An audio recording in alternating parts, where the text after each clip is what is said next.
Pang mayaman lang daw to. Saka ko nainom pag mayaman na ako. Pumunta ako dito mga kaurag kay King Barbershop upang magpagupit. At syempre mahaba ng aking buhok. Ayan mga kaurag ang pangalan ng kanyang barber, King Barbershop. So ayan. So swabe siya mga kaurag magupit at talagang ang 100 mo ay sulit. Ayan, medyo gwapo na tayo mga kaurag. Gwapo na gwapo. Yan mga kaurag, tapos na ang aking gupit. So ayan, pauwi na tayo. Kakain na tayo. Wow.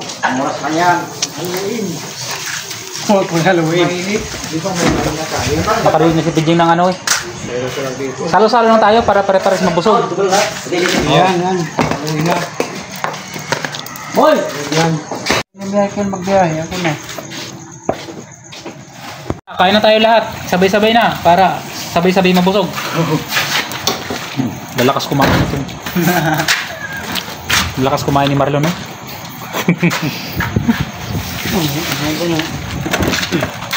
Sana palaging ganito, no? Sana hindi na lang. Lagi naman, kaya kung gusto. Ito, biglaan lang to eh.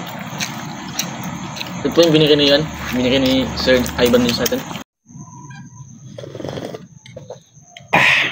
Kape tayo kasi malamig.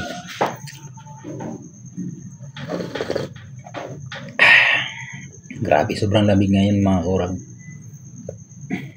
Ang tubig ngayon parang nag-yelo. Kaya tayo nagkape.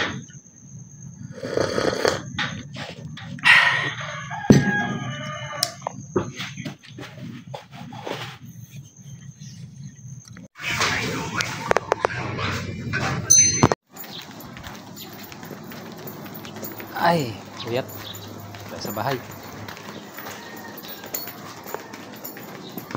Ang ulam. Itong ulam ko mga kaurag yan. Dala ko pa ito galing sa trabaho. Galing sa trabaho ko. Libre naman kasi ako. Libre naman ako pagkain din. Almusal lang, almusal. Pero tanghalian.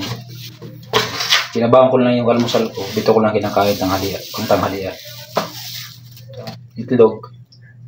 Saka sardinas. Kaya minsan naluto na lang ako.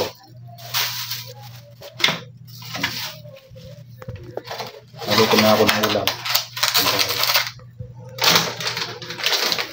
Yan talaga ang buhay ng kaurag.